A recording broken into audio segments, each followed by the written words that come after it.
Baik, selamat datang para peserta webinar buku musik itu politik. Assalamualaikum warahmatullahi wabarakatuh. Salam sejahtera, Om Swastiastu, Namo Buddhaya. Nama saya Chandra Darusman. Saya mendapat kehormatan oleh Yayasan Obor sebagai penerbit buku musik itu politik karya Dr. Amin untuk menjadi moderator Anda pada siang hari ini.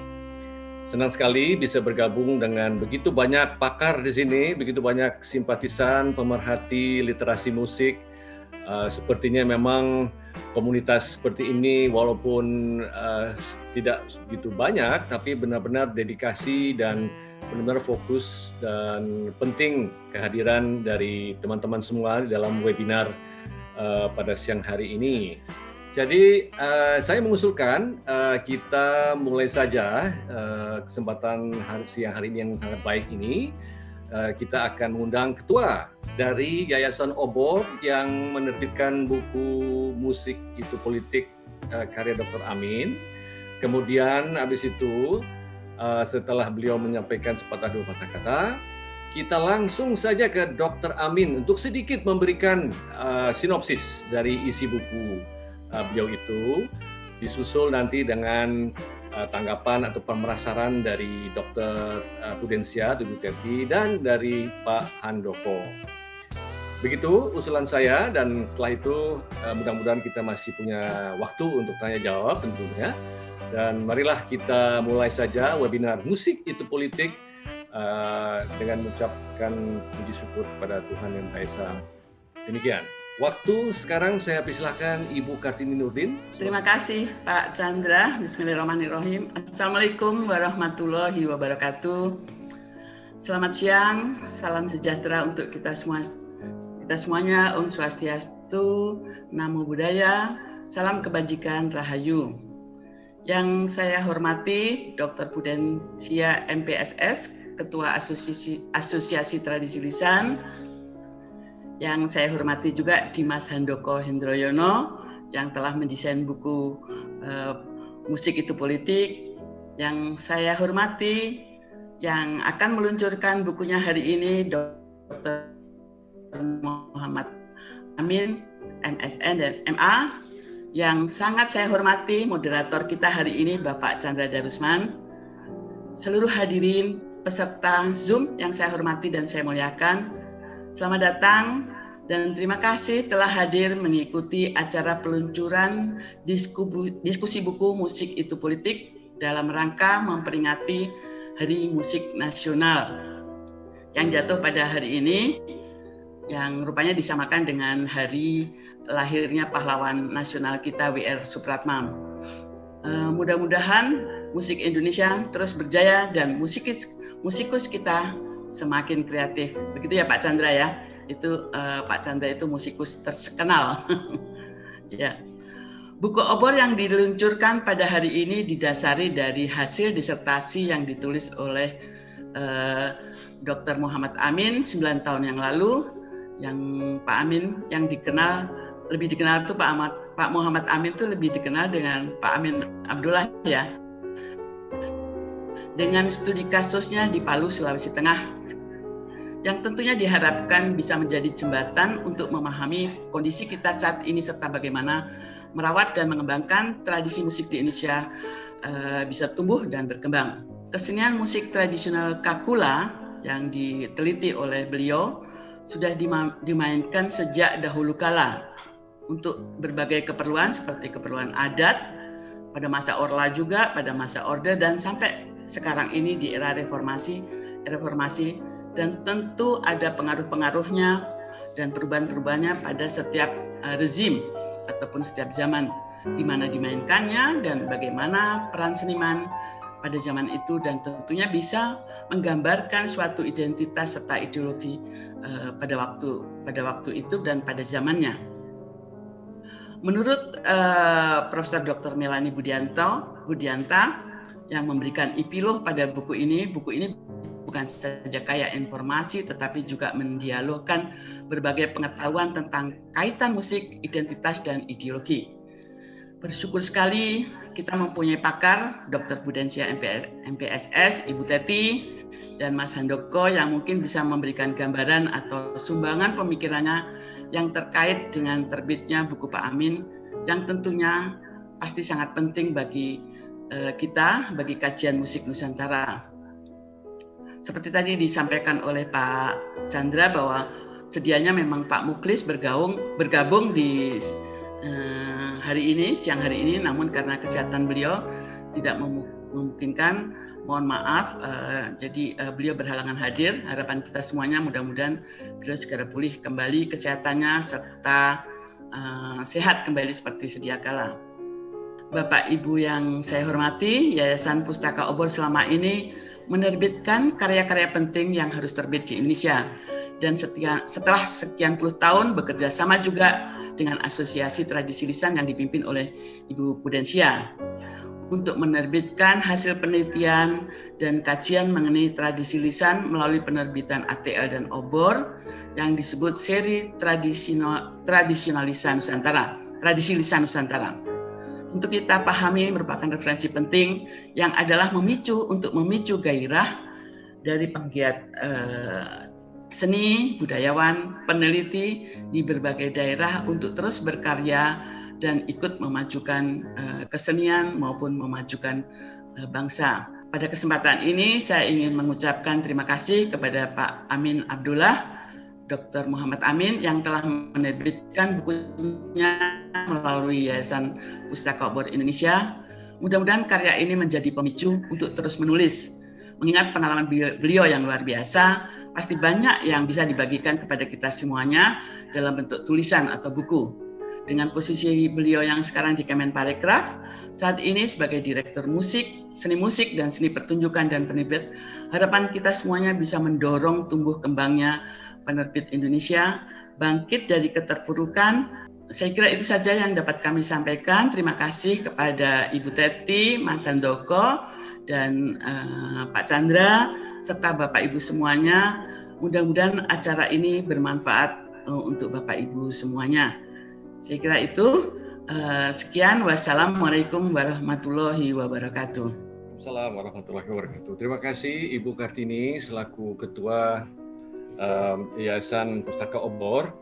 Dan sekali lagi terima kasih kepada Yayasan Pustaka Obor telah menerbitkan buku yang bermutu seperti ini. Kita masih perlu banyak sekali ya. Dan ini membuktikan bahwa Indonesia memang banyak ahli-ahlinya ya. Dan tidak saja orang asing yang meneliti kebudayaan kita, meneliti musik kita, tapi bangsa sendiri yang menelitinya dan menyampaikan sumbangsinya kepada dunia musik, literasi musik dalam buku musik politik ini, Musik Itu Politik.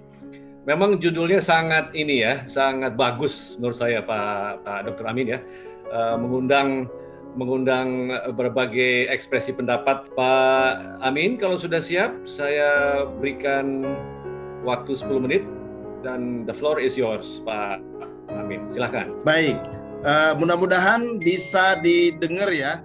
Pertama tentu saja saya mengucapkan terima kasih kepada Pak Chandra Darusman yang sudah bersedia untuk menjadi moderator. Kemudian Bu Budensia, ini adalah dosen saya Pak Chandra. Beliaulah yang sebenarnya memaksa saya untuk menyelesaikan S3. Terus kemudian ini Mas Handoko.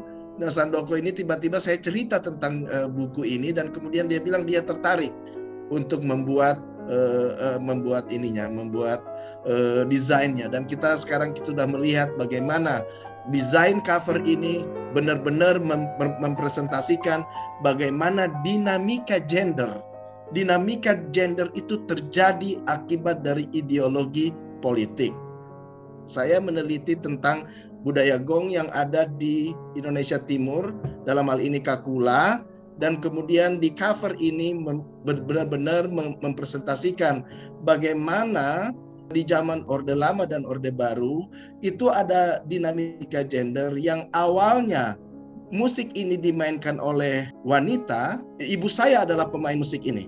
Dan kemudian ketika di zaman Republik, musik ini mulai dimainkan di panggung-panggung sebagai pencarian kesenian nasional, maka kemudian pria mengambil alih. Ini sebuah pesan yang disampaikan oleh cover ini, dan ini diterjemahkan dengan baik sekali oleh Mas Handoko. Inti yang ingin saya sampaikan adalah bahwa dengan kajian tradisi lisan seperti ini, kita melihat bagaimana pengaruh ideologi dalam hal ini ideologi politik rezim itu memang berpengaruh pada pembentukan musik. Contohnya sekarang kita lihat di zaman diatonisasi di zaman kolonial. Mungkin teman-teman atau yang ahli di bidang sejarah terutama di Indonesia Timur ya, karena di Indonesia Timur merupakan tempat di mana pemerintahan kolonial Belanda itu mempraktekkan politik etisnya.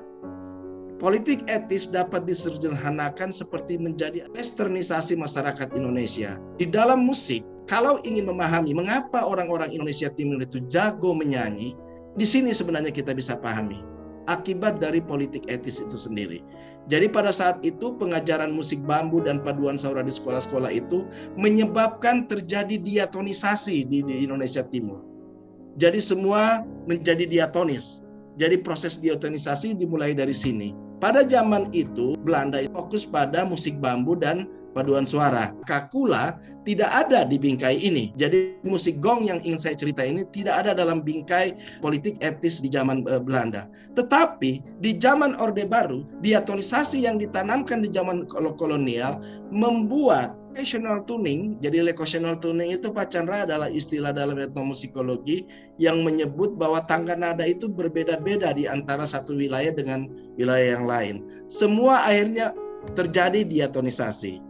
Di zaman Orde Lama pada saat itu kita tahu persis bagaimana kemudian kesenian-kesenian kita ingin menyampaikan pesan revolusi. Pada saat itu kakula atau budaya gong itu dipilih menjadi pengiring tarian-tarian kreasi baru. Jadi kalau saya melihatnya, saya memaknainya mengapa budaya gong yang dipilih. Bukan lagi seperti yang di atas tadi di zaman kolonial. Ke zaman kolonial tidak ada budaya gong, tetapi justru di zaman Orde Lama itu budaya gong muncul. Itu adalah representasi kemenangan republik dan budaya pesisir. Budaya pesisir yang memang budaya gong merupakan salah satu ciri dari budaya pesisir. Karena kita tahu di abad 17 budaya gong dijadikan alat perdagangan. Alat perdagangan dan menyebar di hampir seluruh Asia Tenggara, Kepulauan Asia Tenggara hingga sampai Filipina bagian selatan. Kemudian apa yang di budaya gong itu untuk apa? Itu adalah digunakan untuk tarian kreasi baru atau tarian kerja.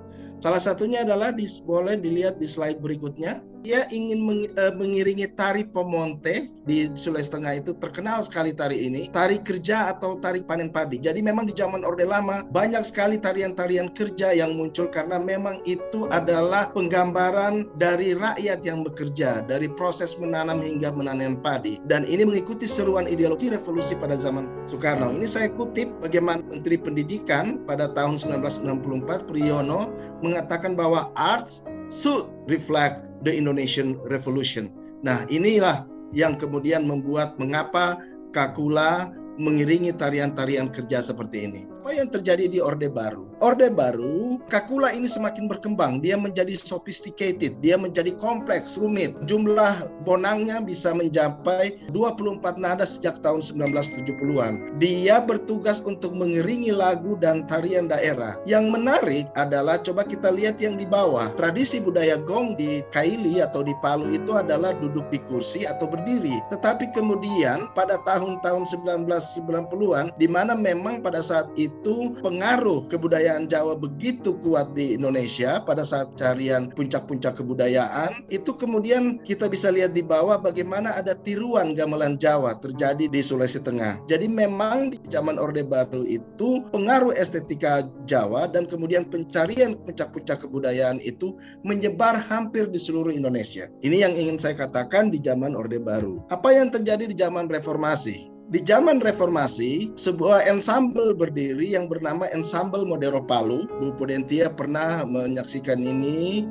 kemudian Pak Muhlis pernah menyaksikan ini. Kita pernah bermain bersama di salah satu acara di Universitas Tadulako. Sebuah ensemble Modero lahir dengan pendekatan yang sangat berbeda dengan Orde Baru. Dia mengembalikan fungsi orang bermain musik dengan duduk di kursi. Jadi seperti ada penolakan terhadap apa yang telah terjadi di Orde Baru. Tetapi yang menarik adalah kita lihat ada seorang perempuan yang duduk itu meniru fungsi pesinden seperti apa yang ada di gamelan Jawa. Jadi kita lihat bahwa kemudian bagaimana sebuah ensemble itu merepresentasikan banyak hal. Ada keinginan untuk mengembalikan ke seperti semula, tetapi pada saat yang sama juga meniru apa yang ada di gamelan Jawa dengan kehadiran seorang pesinden, dan kalau bisa dilihat lebih dalam lagi itu ada instrumen gendang. Ensemble ini mengembangkan sebuah konsep ethnotainment, sebuah konsep yang justru mengandalkan kekuatan etnisitas, kekuatan budaya itu menjadi sesuatu yang entertain. Jadi konsep entertainment mungkin kalau dalam saat ini berkembang di dunia pariwisata itu adalah storynomic. Jadi istilah apa, konsep-konsep storynomic di mana kemudian kekuatan budaya, konten kreatif, terus kemudian narasi itu menjadi sesuatu yang dapat dikonversi menjadi ekonomi dalam bingkai pariwisata. Ternyata itu sudah dilakukan di Sulawesi Tengah pada tahun 1990, mulai dari tahun 1997. Musiknya bagaimana? Musik yang keluar adalah B-musical word. B-musical words ini adalah istilah yang sering digunakan oleh para akademisi musik untuk mengidentifikasi musik-musik yang merupakan perpaduan dari kekuatan kita dan kemudian kekuatan dari luar. Jadi ciri itu menjadi musik baru. Ciri dari B-musical words itu adalah perpaduan dari dua kekuatan yang menjadi lahirnya musik baru. Nah, ini merupakan cikal bakal waktu itu tahun-tahun 1997 itu kita sudah mulai membicarakan konsep-konsep ekonomi kreatif. Ternyata konsep itu juga kemudian disahuti oleh grup ini. Mirip dengan konsep kreatif tourism yang saat ini, atau kemudian seperti yang saya katakan tadi adalah storynomic. Kelompok ini foto ketika kelompok ini bermain di Chulalongkorn University tahun 2012. Kemudian potensi kebudayaan tadi itu kemudian dimanifestasikan menjadi 2 album world music yang sudah 2 album, dan kemudian karya dari ensemble ini sudah dimainkan di beberapa negara seperti di Amerika, Jerman, Belanda, Thailand, Filipina, dan Malaysia.